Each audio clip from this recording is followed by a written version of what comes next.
Amanhã, amém? Paz do Senhor.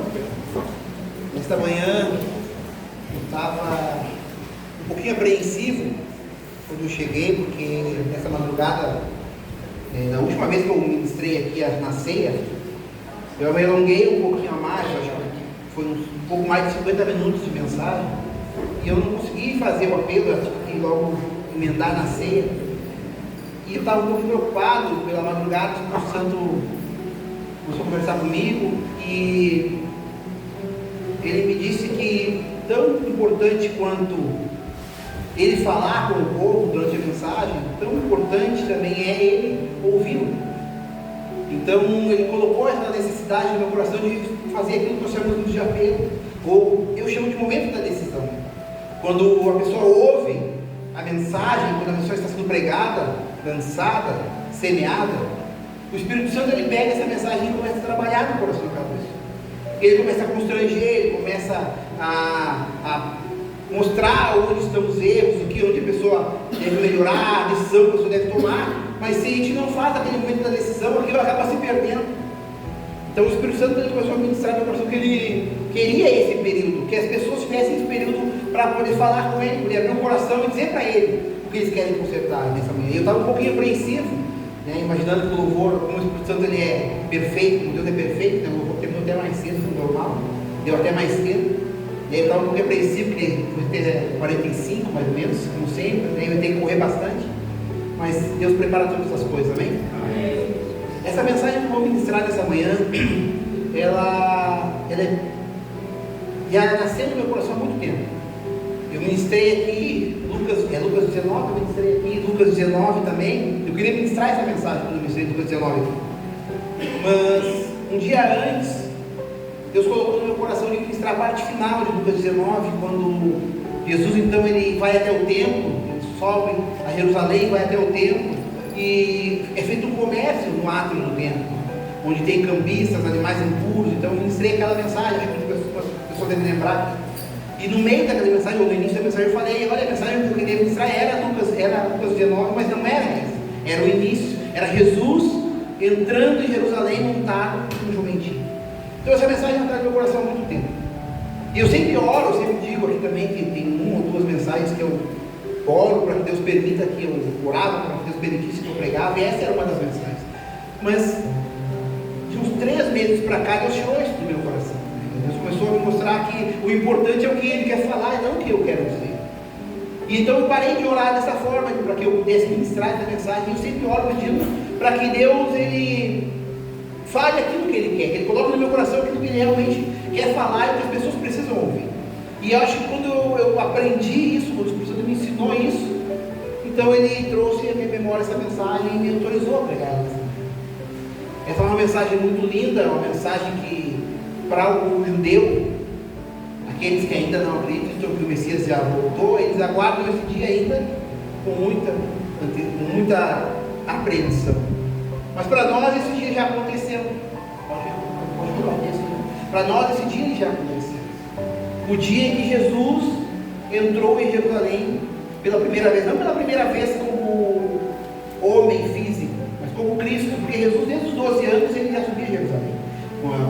Lucas mesmo ele fala sobre a primeira vez que Jesus foi a Jerusalém, quando Maria e José perdem Jesus, e ele está no templo conversando com os sacerdotes, com os homens da lei, e os homens da lei dizem que esse menino, que tudo que nós falamos eles já sabem, e tudo que ele fala nós não sabemos o que ele está dizendo. Então Jesus desde criança, desde muito ter idade, ele já ia a Jerusalém. Então essa não é a primeira vez como homem, carne, homem que ele vai a Jerusalém, mas como Cristo, depois que o seu ministério, com 30 anos começa, é a primeira vez que ele sobe a Jerusalém. E aqui então se cumpre uma profecia. O Antigo Testamento, todo ele aponta para Jesus. Tudo o que aconteceu ali, todas as histórias, todas as profecias, tudo o que o povo de Israel passou, aponta para o Messias.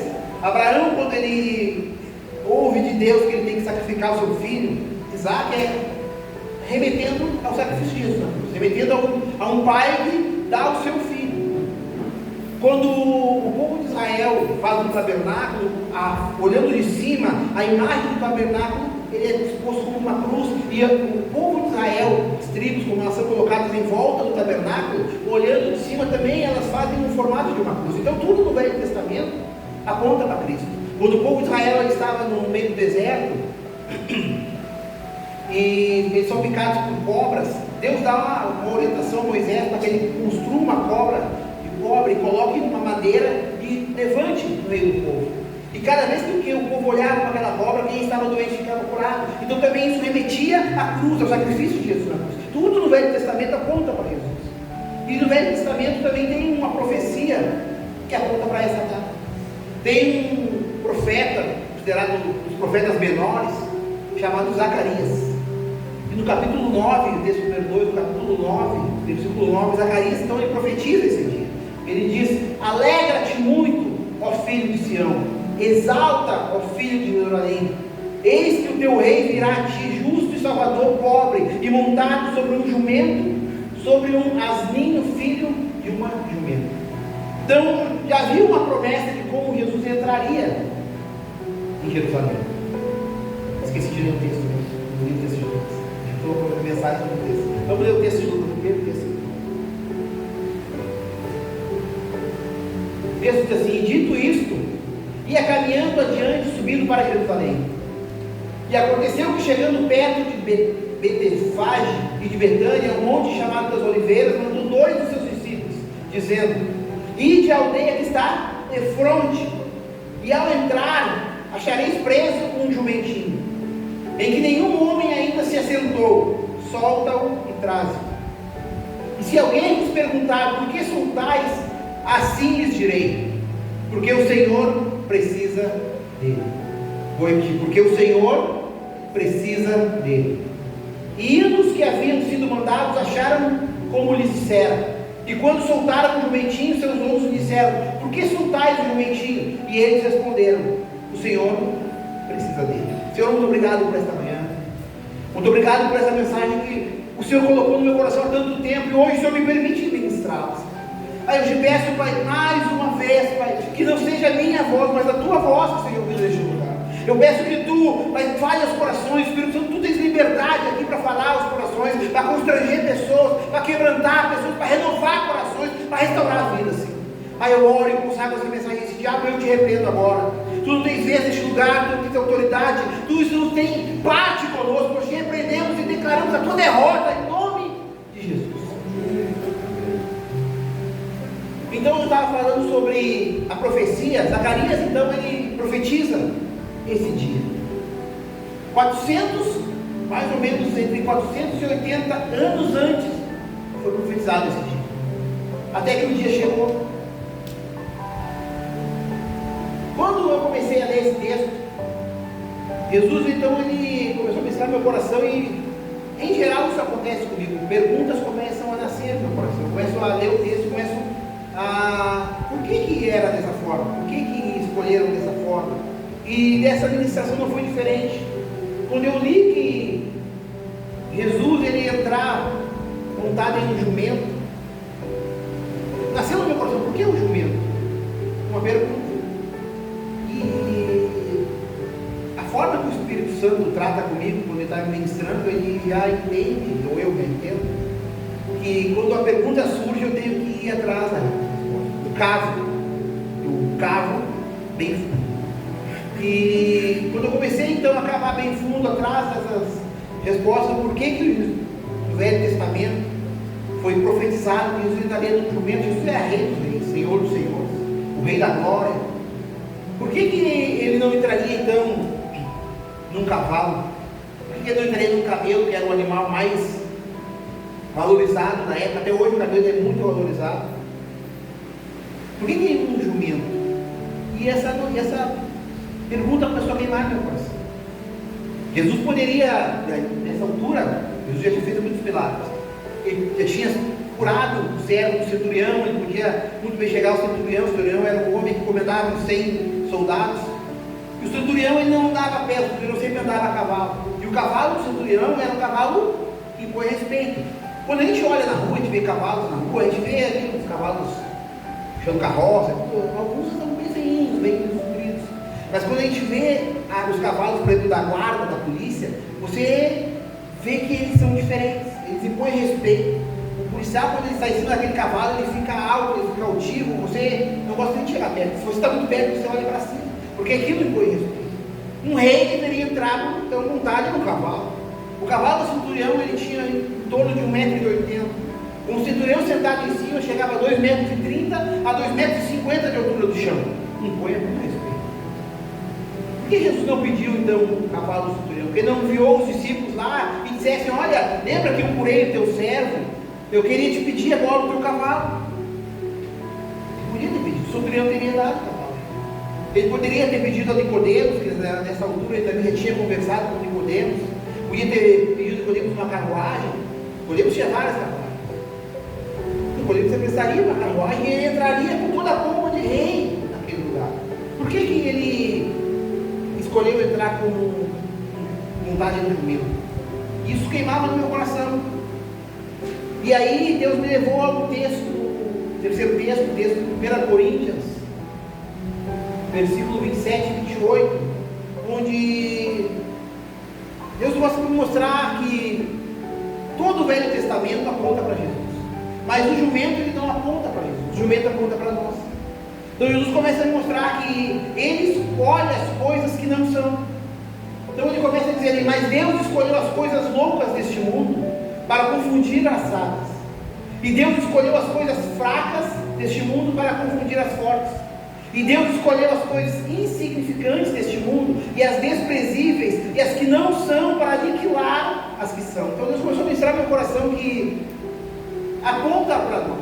Muitos de nós no mundo antes de Jesus éramos fracos. Muitos de nós no mundo antes de Jesus, nós éramos tidos como loucos, nós éramos tidos como desprezíveis. E assim como aquele jumento da sociedade era tido como desprezível, nós também éramos. Mas um dia Deus nos escolheu. Um dia, nós sabemos por qual motivo, Jesus olhou para nós e nos escolheu. Ele poderia ter escolhido um grande empresário, poderia ter escolhido um presidente, poderia ter escolhido muitas pessoas bem-sucedidas aí fora. Mas Ele escolheu a mim e Ele escolheu a você, porque Ele não escolhe como homem escolhe. Por isso Ele escolheu aquele jumento. Por isso Jesus vinha montar dentro do jumento para mostrar a humildade, para mostrar a mansidão, mas também para remeter aqueles que eram escolhidos. Pode voltar para o primeiro texto. Quando então Jesus manda os discípulos até aquela cidade, atrás do jumento, ele manda com uma ordem: vocês vão chegar até lá e vão desprender o jumento. Quando você chega em um lugar e você quer algo de alguém, você não sai pegando aquela coisa, você bate na porta, você chama o dono, você pede. Mas Jesus ali, ele deu autoridade aos discípulos para que eles chegassem e fossem pegar. E só se alguém perguntasse a eles, era para eles responderem. Os discípulos então eles chegam e encontram o jumentinho. O jumentinho ele está amarrado. Aqui surgiu uma outra pergunta: por que o jumento estava amarrado? Porque ele era um jumentinho. E em Mateus, essa passagem ela está em Lucas, ela está em João, ela está em Marcos e ela está em Mateus. Mas o único dos evangelhos que diz que havia mais de um jumento, estava o jumento e a jumenta, o jumentinho e a jumenta amarrados, é Mateus. Mateus ele faz de uma forma mais completa, dizendo que a mãe do jumento também estava amarrada. Mateus 21, do 1 ao 11, ele explica dizendo que além do jumentinho tinha a mãe amarrada. Quando eu li também Mateus, a pergunta continuou, ele não respondeu a questão. E eu comecei então a estudar como o jumento era tratado. O jumento, e não só o jumento, mas todo animal bruto, ele, enquanto ele não é adestrado, enquanto ele não é domado, ele não fica amarrado. Porque se você amarra um animal chucro, ele quebra tudo. São duas possibilidades: ou ele quebra tudo e arrasta tudo junto, ou ele morre tentando. Ele não tenta até cansar e diz: olha, eu não consegui, tudo bem, eu vou ficar aqui parado. Não, ele vai tentar se soltar até ele se soltar, ou até ele falecer tentando. Então aquele animal, Jesus disse que nunca tinham montado naquele animal, então ele era um animal chucro, ele era um animal que não tinha sido domado, mas ele estava amarrado. Então surgiu essa questão no meu coração: por que ele estava amarrado? Se ele não podia estar amarrado. Os homens chegam até lá então para desamarrar aquele animal. E eles começam a desamarrar e o dono sai, não é o vizinho, não é o curioso que passa, é o dono que sai. Se você sai aqui agora e tem alguém mexendo no teu carro, abrindo a porta do teu carro, você não vai perguntar o que você quer aí. Aquela pergunta remete a alguém que já não tem mais nenhum apreço por aquilo que está sendo levado. Aquele jumento, ele estava amarrado porque ele já tinha sido tentado, já tinham tentado domá-lo muitas vezes. Aquele jumento já tinha passado por muitas tentativas de ser lançado e já tinham desistido dele. Aquele jumento ele estava amarrado e a mãe estava próxima para que ele se sentisse seguro e não arrastasse aquela cena.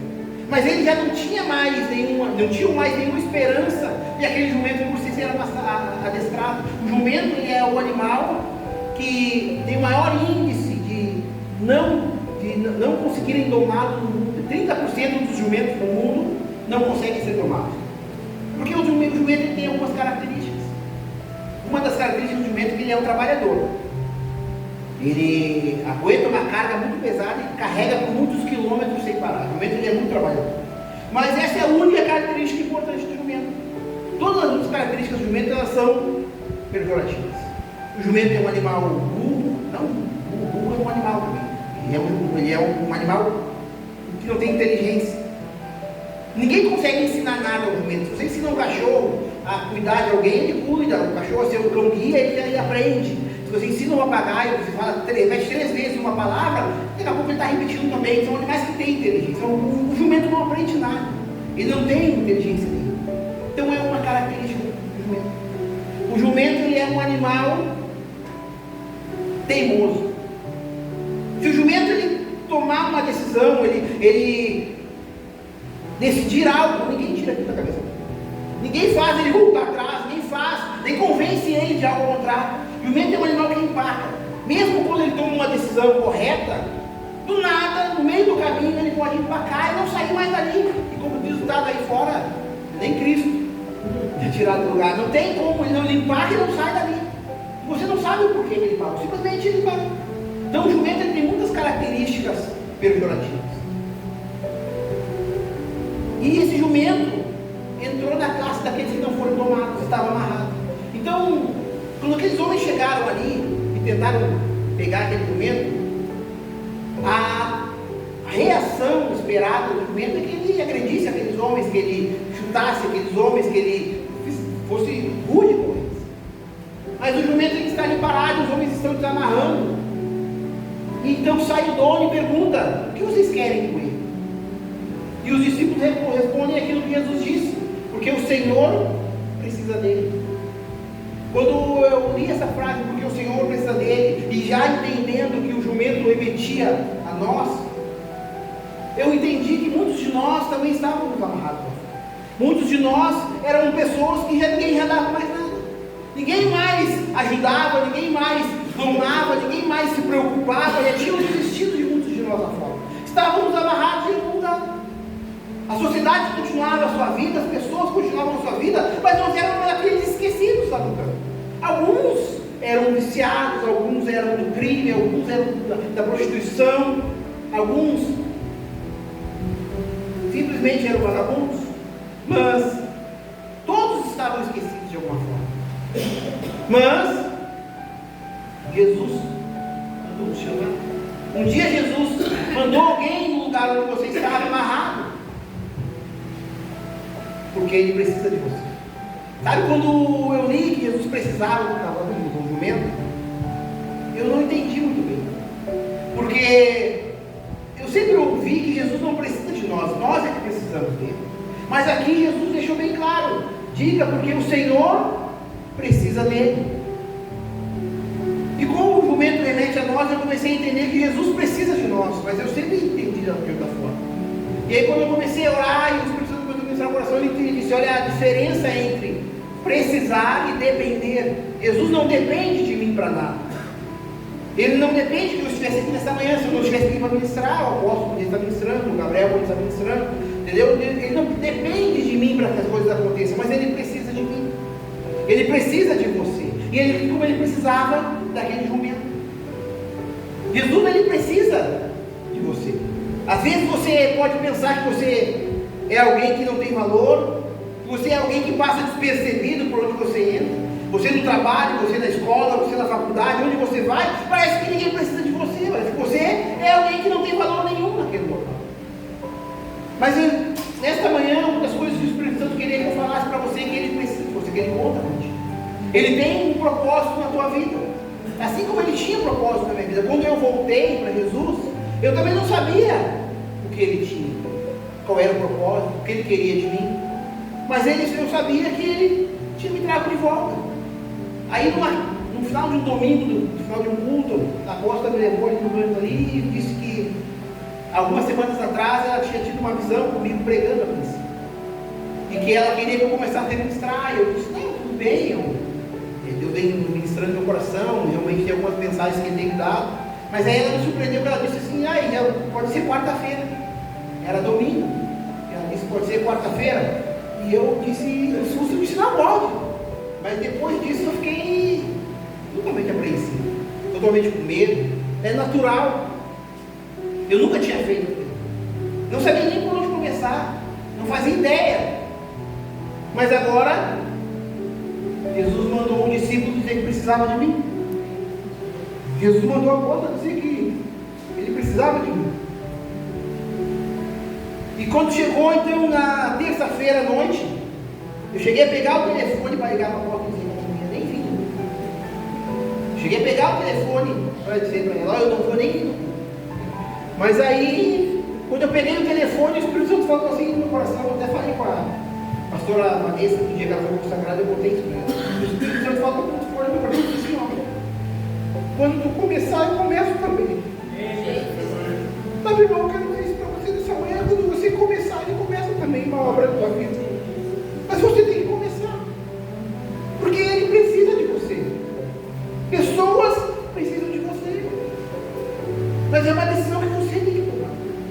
Um dia eu tomei, um dia o apóstolo tomou, os pastores tomaram, os obreiros tomaram, mas você também tem que tomar a sua.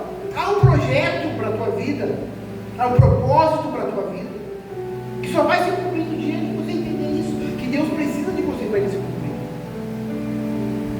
Então, foi assim que aconteceu comigo. Depois disso, os discípulos então levam o jumento até Jesus, mas ele ainda é um jumento chulo. Eu acredito que o jumento ele foi trazido para nós, né? Quando ele ouviu que alguém precisava dele. A reação dele é totalmente inesperada. Ele era um jumento chucro, ele não deveria acompanhar aqueles homens que ele nunca viu. Mas ele ouviu que alguém precisava dele, assim como eu ouvi que alguém precisava de mim. Sabe quando a gente se sente menosprezado, diminuído? Quando a gente se sente verdadeiramente o imprestável, a única coisa que a gente quer ouvir é que alguém precisa da gente. É que a gente serve para alguma coisa. Sabe, eu queria dizer isso para você nessa manhã. Eu não sei o que você andou ouvindo de pessoas.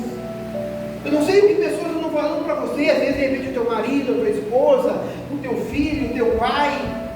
Às vezes, no momento de loucura, de desespero, acaba dizendo que você é um imprestável, que você não serve para nada.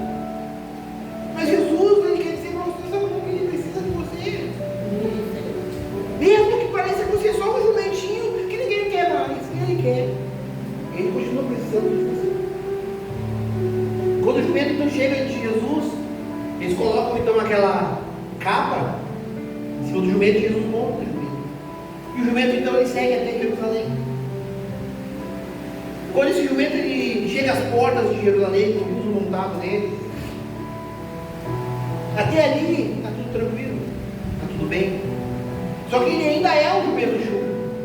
Ele nunca saiu daquela fazendinha onde ele morava, porque ele não era domado, então não tinha como levar ele para outro lugar. Ele não conhecia mais nada. E ele chega agora às portas de Jerusalém, é a capital de Israel. E ele então abre as portas e Jesus então montado naquele jumento entra em Jerusalém. Quando aquele jumento vê aquela multidão, todas aquelas pessoas gritando, adorando a Deus, gritando Hosana, Hosana. Pessoas pegando, a Bíblia conta que pessoas pegavam folha das árvores, jogavam diante do jumento, pessoas pegavam as as suas túnicas, as suas capas, e colocavam no chão para ele passar por cima. Eu acredito que ele deve ter ficado totalmente apavorado. Ele deve ter ficado com medo novamente, porque é dessa forma que nós nos sentimos. Quando eu preguei aqui a primeira vez, depois que o Espírito Santo disse que eu tinha que começar, eu estava totalmente apavorado, eu tremia. Não foram poucas vezes que eu pensei em encerrar a mensagem pela metade, porque eu já estava totalmente perdido, com medo. Porque quando você começa algo, você começa motivado, você começa aquilo crendo que tudo vai dar certo, acreditando realmente, mas você não conhece o projeto. Deus, ele te mostra somente o destino, ele não te mostra a caminhada. A caminhada há muitos problemas, e o jumento começou agora a se deparar com esses problemas. O primeiro era a multidão, ele não estava acostumado com a multidão, ele ficou com medo daquele monte de gente, ele ficou apreensivo pelo que ia acontecer, e ele começou provavelmente a diminuir o passo e ele ia empacar. Como muitas pessoas empacam no caminho. Muitas pessoas começam bem, muitas pessoas ouvem que Jesus precisa delas, muitas pessoas estão caminhando bem no projeto, no propósito, mas no meio do caminho elas empacam, porque elas não estão prontas para as circunstâncias que se apresentam. Mas só que a diferença é que Jesus estava naquele momento. Quando Jesus está no caminho, quando Jesus está contigo, as coisas acontecem, nada empaca na tua vida. Sabe, pode parecer que não vai dar certo, mas se Jesus está no controle, as coisas acontecem. E o jumentinho, mesmo assustado, ele continua o caminho e ele termina aquele dia. Quando aquele dia termina, depois de toda aquela glória, dos discípulos adorando o Senhor, Jesus volta para Betânia. E o jumentinho ele é devolvido, porque ele foi só emprestado. E aqui então eu começo a usar então de uma pequena história que eu vi uma vez numa mensagem. Esse jumentinho ele chega em casa e ele começa a empolgado a contar para a mãe dele: mãe, você não sabe como é lá, mãe. Eu cheguei em Jerusalém e as pessoas começaram a gritar Hosana, meu nome nem é Hosana, eles começaram a adorar, eles começaram a colocar flores para eu passar por cima, eles começaram a colocar o manto para eu passar, e eu fui ficando com medo, mas ao pouco fui ficando corajoso, eu fui caminhando, e as pessoas cada vez ficavam mais felizes. Eu nunca fui bem tratado dessa forma. Eu nunca senti o que eu senti naquele dia. Eu vou voltar lá amanhã. E o dia se passa e o jumentinho volta no outro dia. Ele volta no outro dia em Jerusalém, e quando ele entra então em Jerusalém, não há ninguém nas portas de Jerusalém. Não há aquela multidão que estava lá naquele dia. Quando ele entra em Jerusalém, não há flores, não há aquelas mantas jogadas no chão, não tem ninguém gritando, está tudo em silêncio. E ele continua andando pela estrada, o mesmo caminho que ele fez com Jesus, e ele continua trilhando aquele caminho e ninguém aparece. E já quase no final do caminho, então pessoas aparecem e começam a maltratar aquele homem, joga pedra, enxotar aquele animal, porque ele é um animal chucro. As pessoas começam então a mandar ele embora, e ele assustado volta correndo para dentro de casa. Quando ele chega em casa apavorado, todo machucado, a mãe pergunta para ele: o que aconteceu? Aquele jumentinho, ele fala para a mãe: mãe, eu voltei lá em Jerusalém e não tinha nada do que tinha ontem. Não tinha aquelas pessoas, não tinha aquela festa, as pessoas não estavam alegres como no outro dia, nada aconteceu, elas não estavam me adulando, elas não estavam me parabenizando, não aconteceu nada daquilo. Eu entrei pelo caminho e quando eu estava quase no final do caminho, as pessoas me apedrejaram, me bateram, e eu voltei assustado, eu não sei o que aconteceu. Daí a mãe faz uma pergunta, olha nos olhos daquele jumentinho e faz uma pergunta para ele: meu filho, o homem que entrou contigo ontem, ele entrou com você hoje de novo? E o jumentinho diz: não, mãe, porque o homem não estava comigo. E a mãe responde para aquele jumentinho: meu filho, essa é a diferença. Quando aquele homem está com você, você consegue vencer, mas quando ele não está contigo, você é apenas um jumentinho. Sabe, e quando eu ouvi essa palavra pela primeira vez, o pastor ministrando essa palavra, ela tocou muito forte no meu coração. Porque era bem o momento em que Deus estava me ministrando sobre o controle. Sobre quando Ele está no controle da tua vida, nada te atinge. Tudo, mesmo que seja algo ruim, vai cooperar para o teu bem. Hoje nós cantamos: todas as coisas cooperam para o bem. Mas agora, quando Jesus ele não está no controle da tua vida, quando não está no controle da tua história, irmão, você pode planejar o quanto você quiser. Você pode estruturar todas as suas energias em um projeto. Lá em Provérbios diz que o coração do homem faz planos, mas a resposta certa vem do Senhor. Quando você faz os teus planos, mas sem Jesus estar dentro deles, o resultado é a vergonha. Foi aquilo que o jumentinho passou no segundo dia. Vergonha, constrangimento. Sabe, se você tem passado isso no teu trabalho, na faculdade, na escola, se lá você tem sido constrangido, se o teu trabalho, por mais que você se esforce, ele não aparece, quem sabe é porque você está entrando nesse lugar sem Jesus. Quem sabe é porque você não está levando Jesus junto contigo para esse lugar. O que faz a diferença na vida do crente é a presença dele. Se você tentar alcançar lugares onde Jesus não quer te colocar e não levar ele contigo, se ele não entrar contigo, o resultado é vergonha. O resultado é a frustração. E nós vemos no nosso meio muitas pessoas murmurando, frustradas muitas vezes por causa disso. Porque elas não têm esse entendimento. Porque elas não aprendem como pedir. Elas não aprenderam que Jesus tem que estar no controle de todas as coisas. Sabe, nesta manhã a segunda coisa que eu queria te dizer é que Jesus quer o controle. Muitas pessoas aqui, quando o Espírito estava ensinando meu coração, eu dizia que muitas pessoas aqui já entregaram o controle para ele inúmeras vezes. Mas entregar o controle para ele aqui, no culto, é muito fácil. Quando o pregador está ministrando, o Espírito Santo ele vai confrontando você, ele vai te convencendo que você precisa entregar o controle. Mas aí a diferença está em como você se posiciona lá fora. Não adianta você fazer aqui um compromisso com Deus nesta manhã, de entregar o controle para ele, de abrir mão do controle, e aí quando você chegar lá fora, diante dos teus parentes, diante dos teus amigos, você tomar o controle de volta. Você começar a fazer de novo a tua vontade, aquilo que você quer, aquilo que te dá prazer, e não a vontade de Deus. Então você dizer aqui, nesta manhã, não vivo mais eu, mas Cristo vive em mim, e lá fora você fazer a tua vontade. Muitas pessoas têm esse comportamento. Elas tomam a decisão, mas elas não têm um posicionamento lá fora. Então nessa manhã, eu queria que você atentasse para isso. Você vai ter um período para poder falar com Deus, para poder dizer para Ele aquilo que você tomou o controle de volta, aquilo que Ele quer que você entregue, você sabe que Ele devia estar na mão dele, mas que infelizmente você por algumas circunstâncias acabou retomando. Mas está na hora de fazer esse compromisso de novo, sabe, para que você possa ser usado por Ele, como o jumentinho foi, você tem que deixar Ele no controle. O jumentinho entendeu isso, o jumentinho aprendeu que ele deveria ser controlado pelo Senhor. Se você não aprender isso, a sua vida nunca vai mudar. Se você aprender isso, se não aprender isso, você vai sempre vir aqui de manhã e lá fora vai estar da mesma forma. O que faz a diferença na vida do crente é quando ele entrega o controle. Quando os discípulos eles estavam com dificuldades em alto mar, Jesus estava dormindo no barco. Se eles tivessem desde a primeira vez acordado Jesus para que ele tomasse o controle da situação, eles não tinham passado pelo que eles passaram. Mas eles apostavam naquela destreza, naquela habilidade, na experiência deles no mar, e não acordaram Jesus. Eles só acordaram Jesus e eles achavam todos iam morrer. Você não precisa esperar a morte bater na tua porta, a dificuldade bater na tua porta, o desespero total bater na tua porta para você entregar o controle para ele. Entrega agora. Sabe, muitas vezes as coisas estão dando certo, mas elas estão dando certo por circunstâncias, mas logo ali à frente, você vai sucumbir. Logo ali à frente a vergonha vai vir, porque o controle tem que estar na mão dele. Não adianta você fazer do seu jeito. Do teu jeito não vai dar certo. Não deu para mim e não deu para ninguém.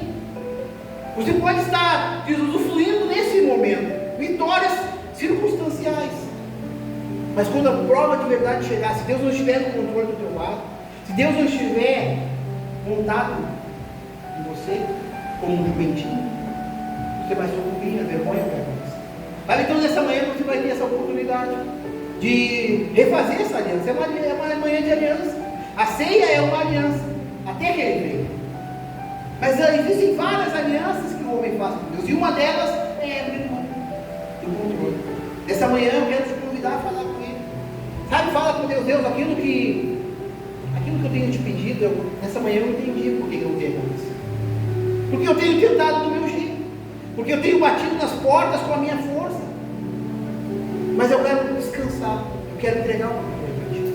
Amém? Os músicos podem vir.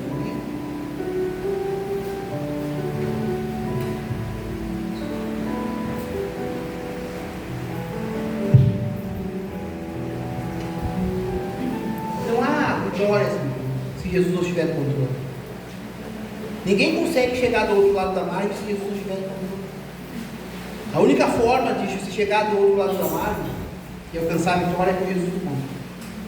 Amém? Então eu queria que você ficasse de pé, igreja, e falasse com o Espírito Santo nesta manhã. O que ele vem pedindo para você entregar a ele? Entrega para ele nesta manhã, não retém nada do que ele. Entrega o controle para ele nesta manhã. Amém?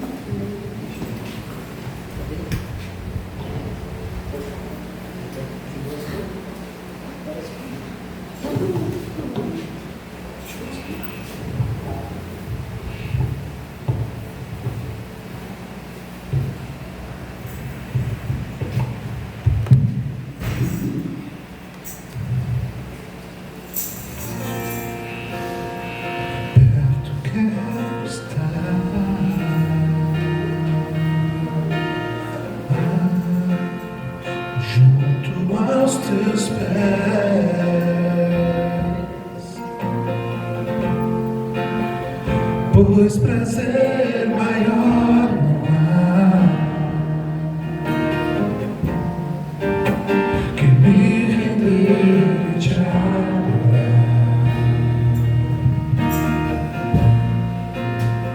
Tudo que há em mim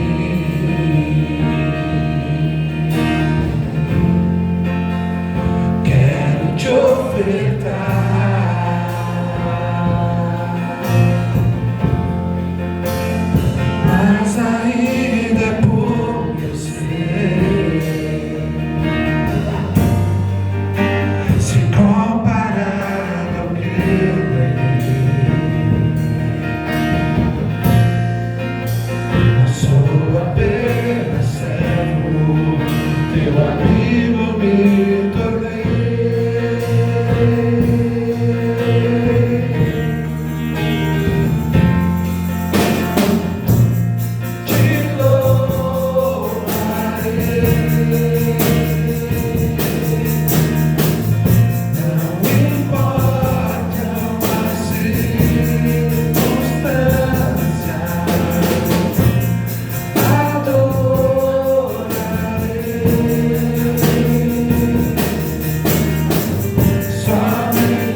Deus nesse momento. É o momento de você fazer uma aliança com Ele.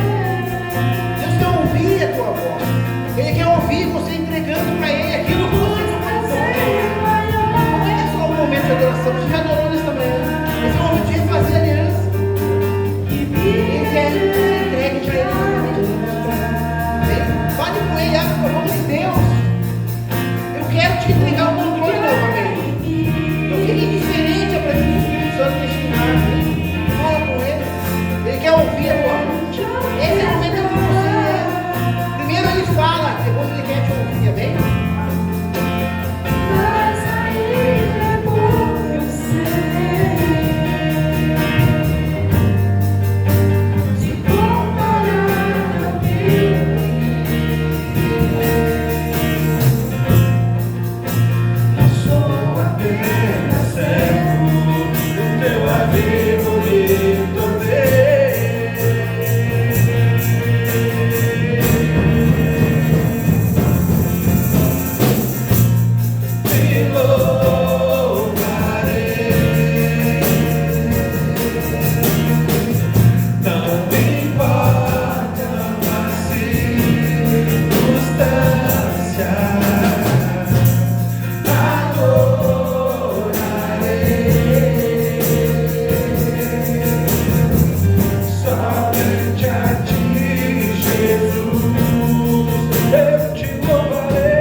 Existe uma aliança nossa com Deus da Santa Ceia. Essa aliança ela é feita todos os meses. Primeiro, aqui no nosso ministério, primeiro domingo do mês. E é uma aliança que Jesus deixou como um mandamento para nós. Até que Ele venha, nós vamos cear em detrimento de qualquer outra coisa. Nós vamos cear e vamos glorificar o nome dele. O pão que você vai comer nesta manhã, ele não é mais um pão comum. Ele foi consagrado e hoje ele representa o corpo de Cristo. Ele representa o sacrifício do corpo de Cristo mutilado naquela cruz. O suco que você vai tomar nessa manhã, ele representa o sangue de Cristo. O sangue vertido na cruz, o sangue que garante a vitória, o sangue vertido naquele madeiro, o sangue da nova aliança. Você vai cear nesta manhã e Deus vai te fortalecer para mais um mês, amém? Quando você cear nesta manhã, fale com Deus, Deus, que você possa me fortalecer mais este mês, que eu possa ser fiel a ti mais este mês, que mais uma vez as circunstâncias não possam me parar, que nada possa me empacar, mas que eu possa vencer de novo. E mês que vem eu estarei aqui para renovar a aliança novamente, em nome de Jesus. Pode passar, orar.